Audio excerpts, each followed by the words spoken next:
इस मूवी के स्टार्ट में हमें बताया जाता है कि इंसानों के पैदा होने से पहले ही उनकी लाइफ और फेथ डिसाइड कर दी जाती है और ये सब हेवन में एक मशीन डेस्टिनी एस्ट्रोलेब कंट्रोल करती है। यहाँ हमें पता चलता है कि फ्लावर माउंटेन के ऊपर एक डीमन को अपनी फेथ कबूल नहीं थी और इसीलिए वो हेवन की आर्मी से लड़कर डेस्टिनी एस्ट्रोलेब को तोड़ने का डिसाइड करता है ताकि वो अपनी फेथ और लाइफ खुद डिसाइड कर सके। लेकिन अपने प्लान में वो कामयाब नहीं हो पाता क्योंकि हेवन की आर्मी उसे मार देती है और उसकी बॉडी छोटे छोटे पीसेस पर डिवाइड होकर फ्लावर माउंटेन पर वापस गिर जाती है। पर यहाँ हमें पता चलता है कि वो डीमन अभी पूरी तरह खत्म नहीं हुआ था, बल्कि उसके हार्ट स्टोन से एक मंकी डीमन पैदा हुआ था। अब जैसे ही हेवन की गॉडेस को ये पता चलता है कि उस माउंटेन पर अभी भी एक डीमन है, तो वो उस डीमन को खत्म करने के लिए उस माउंटेन पर बहुत से डिजास्टर यानी आफतें भेजती है, जिससे वो डीमन तो नहीं मरता लेकिन वो माउंटेन खंडर बन जाती है। अब जैसे ही वो डीमन अपने माउंटेन को खंडर देखता है तो वो हेवन के लोगों से लड़ने का और डेस्टिनी एस्ट्रोलेब को तबाह करने का डिसाइड करता है। अब यहीं से मूवी का सीन कट होता है और हमें एक एकेडमी को दिखाया जाता है जहाँ पर हेड मास्टर्स डिसाइड कर रहे थे कि कौन से स्टूडेंट्स हेवन में जाने के लायक हैं। और यहीं पर हम इस मूवी के मेन कैरेक्टर वुकोंग को भी देखते हैं जो कि इस एकेडमी से खाना चुरा रहा था और तभी उसे एक गार्ड देख लेता है और उसे वहाँ से कुछ खाने से मना करता है। दूसरी तरफ अब यही गार्ड एक और लड़की से भी बदतमीजी करने लग गया था और वो अब उस लड़की को अपने वेपन से मारने ही वाला था कि तभी एक स्टूडेंट आकर उस लड़की को बचाता है। लेकिन इस बात से उस गार्ड को गुस्सा आ जाता है और वो उसी स्टूडेंट को ही मारते हुए बहुत दूर गिराता है। और अब यहाँ पर एंट्री होती है एक डीटी की जिसका नाम अजी है। अजी सबके सामने उस गार्ड को मारती है जिसकी वजह से उस गार्ड के लिए ये सिचुएशन ऑकवर्ड बन जाती है और वो गार्ड अब अपने आदमियों से अजी को मारने के लिए कहता है। लेकिन इससे पहले कि अजी को कोई नुकसान पहुँचता वहाँ पर वुकोंग आ जाता है और वो अजी को मारने वाले आदमी को पिलर पर गिराते हुए उस गार्ड को मारता है और वो साथ ही गार्ड को मारते हुए दूर फेंकता है। उस गार्ड को मारने की वजह से अब यहाँ पर बहुत सारे गार्ड्स आ गए थे जो कि वुकोंग से लड़ने वाले थे।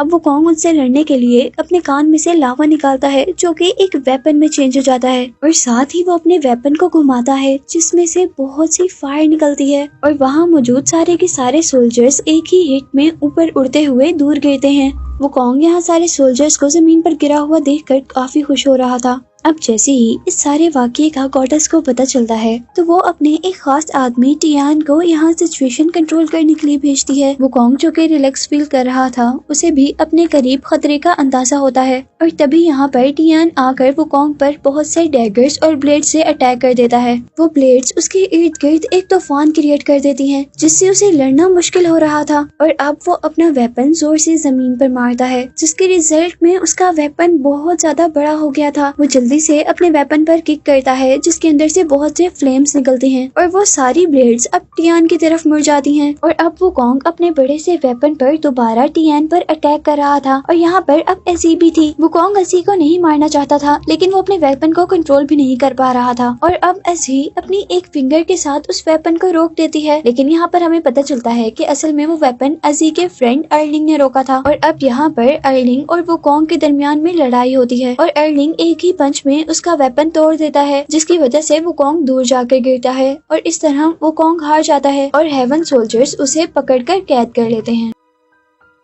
अब यहाँ हमें दोबारा गॉडेस को दिखाया जाता है जिसके पास अब टियान मौजूद था और वहीं पर एजी आती है और हम पर रिवील होता है कि असल में एजी इस गॉडेस की बेटी है और वो अपनी मदर से इस बात की शिकायत कर रही थी कि वुकोंग के साथ साथ उसके दोस्त अर्लिंग को क्यों कैद किया गया, जबकि अर्लिंग ने तो वुकोंग को हरा कर उस लड़ाई को रोका था। और यहाँ गॉडेस एजी को बताती है कि अर्लिंग को उनकी बात ना मानने की सजा मिली है क्योंकि गॉडेस ने वो लड़ाई रोकने का काम टियान को दिया था। अब यहाँ हम वुकोंग और अर्लिंग दोनों को एक ही प्रिजन में देखते हैं और वुकोंग अर्लिंग से कह रहा था कि हमारी लड़ाई बिल्कुल अनफेयर थी क्योंकि तुम लोग दो थे और मैं सिर्फ एक। और अब वुकोंग दोबारा अर्लिंग से लड़ाई करने को कहता है लेकिन यहाँ पर अर्लिंग उससे मना कर देता है और तब वुकोंग अर्लिंग के साथ साथ उसकी मदर की भी इंसल्ट करता है। इस बात पर अर्लिंग को भी गुस्सा आ जाता है और वो भी लड़ाई के लिए खड़ा होता है। पर इससे पहले कि वो लोग लड़ाई करते यहाँ पर गॉडेस आ जाती हैं और गॉडेस अर्लिंग को फ्री कर देती हैं, जिस पर वुकोंग गॉडेस से कहता है कि ये तो कोई इंसाफ ना हुआ, लड़ तो हम दोनों ही रहे थे तो आपने उसको क्यों फ्री कर दिया, मुझे भी आपको फ्री करना चाहिए। और वुकोंग की बात सुनकर गॉडेस अपने मैजिक से एक क्राउन बनाती हैं और उस क्राउन को वुकोंग के सर पर रख देती हैं। लेकिन ये क्राउन असल में एक क्राउन नहीं था, बल्कि ये गॉडेस के सामने बोलने की सजा थी, जिसको पहनने की वजह से उसको बहुत ज्यादा पेन होता है। और उस क्राउन का कंट्रोल गॉडेस अपनी बेटी एजी को दे देती है। अब वुकोंग अपने पास्ट के बारे में सोच रहा होता है और मूवी फ्लैशबैक में चली जाती है, जहाँ पर हमें पता चलता है कि वुकोंग ही असल में मंकी डीमन है, जो कि वो उस डीमन के हार्ट स्टोन से पैदा हुआ था और उसे एक ओल्ड मैन ने अपनी पावर से इंसान में चेंज कर दिया था, ताकि गॉड्स उसे पहचान न सकें और वो गॉड्स की देने वाली बाकी सजा से बच सके। अब दूसरी तरफ हम गॉडेस और अर्लिंग को देखते हैं, जहाँ पर अर्लिंग डेस्टिनी एस्ट्रोलेब के अंदर था और वो गॉडेस उसे इस बात का लेक्चर दे रही थी कि वो कैसे अपने ह्यूमंस इमोशंस को खत्म कर सकता है। और साथ ही वो ये बात भी कह रही थी कि वो इस एस्ट्रोलेब की हेल्प से अपनी मॉम और अपनी फ्रेंड अजी को भूल जाए, जिसके बाद ही वो असल डीटी यानी खुदा बन पाएगा। अब यहाँ हम देखते हैं कि वुकोंग को होश आ गया था और वो अपने सामने अजी को देखकर चीखता है और कहता है कि मेरे सर से इस क्राउन को उतार दो। और इस बात पर अब अजी क्राउन का कंट्रोल घुमाती है और वो मंकी डीमन ऐसे नीचे बैठ जाता है जैसे वो उसकी सारी बातें मानता है, क्योंकि वो अब वैसा पेन नहीं फील करना चाहता था जैसा वो इससे पहले कर चुका था। अब वो लोग हेवन एकेडमी के एक सेमिनार पर जाते हैं, जहाँ पर एक मास्टर अपने साथ सभी स्टूडेंट्स को बता रहा था कि ये हेवन कैसे वर्क करती है। वो लोग यहाँ पर एक ब्रिज से गुजर रहे थे और मास्टर उन्हें बता रहा था कि इस ब्रिज से गुजरने के बाद तुम एक इंसान नहीं रहोगे, बल्कि एक डीटी बन जाओगे और तुम्हें अब अपने हर इंसानी इमोशन, इंसानी काम और इंसानी रिलेशन को छोड़ना होगा। और वो ब्रिज आकर एक ऐसे रूम में खत्म होता है जहाँ पर डेस्टिनी एस्ट्रोलेब था और यहाँ पर वुकोंग के साथ साथ सभी स्टूडेंट्स को गॉडेस मिलती हैं, जो उन्हें बता रही थी कि ये डेस्टिनी एस्ट्रोलेब कैसे वर्क करता है और अपनी बात ना मानने वालों को कैसे सजा देता है। और इस बात को प्रूव करने के लिए वो उन्हें मंकी डीमन की एग्जाम्पल देती हैं, जिसकी वजह से वो फ्लावर माउंटेन भी खराब हो गई थी। ये बात बताने का उस गॉडेस का मकसद ये भी था क्योंकि वो जान गई थी कि वुकोंग ही असली मंकी डीमन है और वो अब ये भी जानना चाहती थी कि वुकोंग असल में यहाँ क्या करने आया है। वुकोंग अपने साथ होने वाले इंसिडेंट को गॉडेस के मुंह से सुनकर बहुत ज्यादा गुस्से में आ गया था, लेकिन इससे पहले कि वो कुछ करता, अजी अपनी मॉम यानी गॉडेस को रोक देती है। असल में वो गॉडेस की इस स्टेटमेंट से डिसएग्री थी। वो कहती है कि हेवन का असल काम लोगों को इंसाफ देना है और वो अपनी मॉम यानी गॉडेस से पूछती है कि क्या किसी का घर तबाह करना कोई इंसाफ हो सकता है। और यहाँ गॉडेस उसे बताती है कि ये सब कुछ वो डेस्टिनी एस्ट्रोलेब ही डिसाइड करता है और उसी का कहा हुआ एक ट्रू जस्टिस है। इस सब के बाद सारे स्टूडेंट्स यहाँ से चले जाते हैं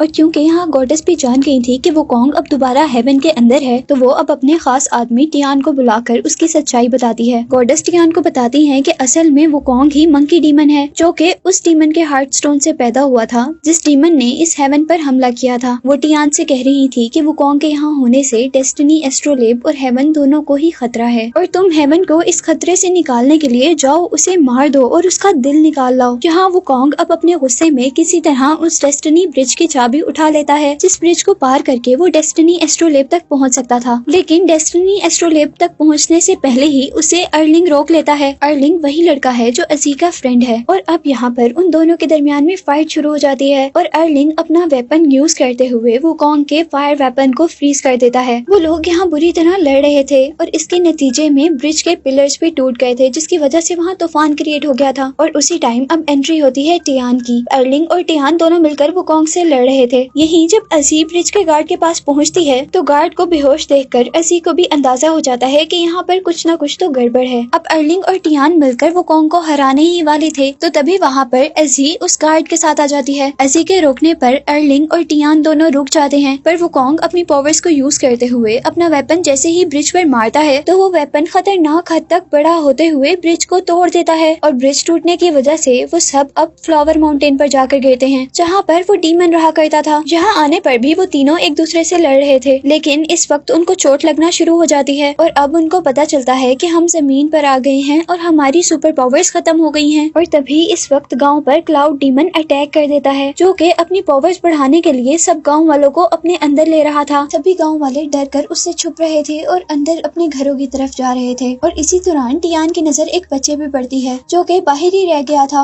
और उसे यहाँ पर एक लड़की बचाने के लिए आती है। टियान जल्दी से आता है और उन दोनों को बचाकर अंदर ले जाता है। और इससे पहले कि वो खुद अंदर जा पाता, अब क्लाउड डीमन उसे ही अपने अंदर खींचने लगा था और अब टियान को और कोई नहीं बल्कि वुकोंग बचाता है, जिसे टियान मारने वाला था। इस वक्त एजी अपने एरो से उस क्लाउड डीमन पर अटैक करती है, जिसकी वजह से वो क्लाउड डीमन फ्रीज हो जाता है और वहाँ से वापस चला जाता है। सीन यहीं से कट हो जाता है और सुबह होने पर हम वुकोंग और अर्लिंग को रस्सी से बंधा हुआ देखते हैं, जिन्हें एजी ने बांधा था। और अब एजी उन सबसे कहती है कि ये गांव वाले खतरे में हैं और हमें अपनी लड़ाई छोड़कर इनकी मदद करनी चाहिए। और साथ ही एजी उन दोनों को ये भी बताती है कि गांव वालों को लग रहा है कि हम डीटीज उनकी मदद करने के लिए आए हैं। पहले तो एजी और अर्लिंग दोनों इनकार कर देते हैं और फिर जब वो खुद गांव वालों को मुश्किल में देखते हैं तो वो डिसाइड करते हैं कि वो अब क्लाउड डीमन को पकड़ कर ही रहेंगे। और अब वो लोग उसे पकड़ने के लिए एक आर्टिफिशियल सनसेट क्रिएट करते हैं, क्योंकि सूरज गरूब होने के बाद ही वो बादल अपेयर होता था और उस आर्टिफिशियल सनसेट को देखते ही वो क्लाउड डीमन अब गांव पर अपेयर हो गया था। अब यहाँ सब लोग मिलकर उस पर फ्रीजिंग एरो से अटैक कर रहे थे, लेकिन इसे कुछ भी नहीं हो रहा था, बल्कि सिर्फ उस डीमन को गुस्सा आ रहा था। और अब टियान जल्दी से भागता हुआ जाता है और अपने आर्टिफिशियल सनसेट एलुयन को आग लगा देता है, जिसकी वजह से वहाँ पर डीमन का फेस देखा जा सकता था। उस डीमन का चेहरा नजर आते ही वुकोंग अपनी बड़ी सी फ्रीजिंग कैनन से उस पर अटैक कर देता है। और अब यहाँ वुकोंग के मारते ही टियान उस डीमन को कैद कर लेता है और इस तरह गांव वाले उस डीमन से बच जाते हैं जो उन्हें सालों से तंग कर रहा था। इस गांव में टियान को अपनी वो फ्रेंड भी मिलती है जिसे हेवन से निकाल दिया गया था। इस सब के बाद हम वुकोंग और एजी को देखते हैं, जहाँ अब हमें पता चलता है कि एजी वुकोंग को पसंद करने लगी थी, लेकिन ये बात गॉडेस को बिल्कुल भी पसंद नहीं आती और वो अब एजी को वापस हेवन में लेकर आने के लिए हेवन से अपनी आर्मी को फ्लावर माउंटेन तक भेजती है। यहाँ पर आने के बाद वो सोल्जर सभी को मार रहे थे और इस लड़ाई के दौरान वो डीटी टियान, जो कि अब जमीन पर आने की वजह से इंसान बन चुका था, वो भी मर जाता है और एजी को वो सोल्जर्स वापस लेकर जाने लगते हैं, जो देखकर वुकोंग को बहुत ज्यादा गुस्सा आता है और वुकोंग अब सोल्जर से लड़ता है, लेकिन वो हार जाता है और वो सोल्जर्स वुकोंग को लेकर हेल में चले जाते हैं।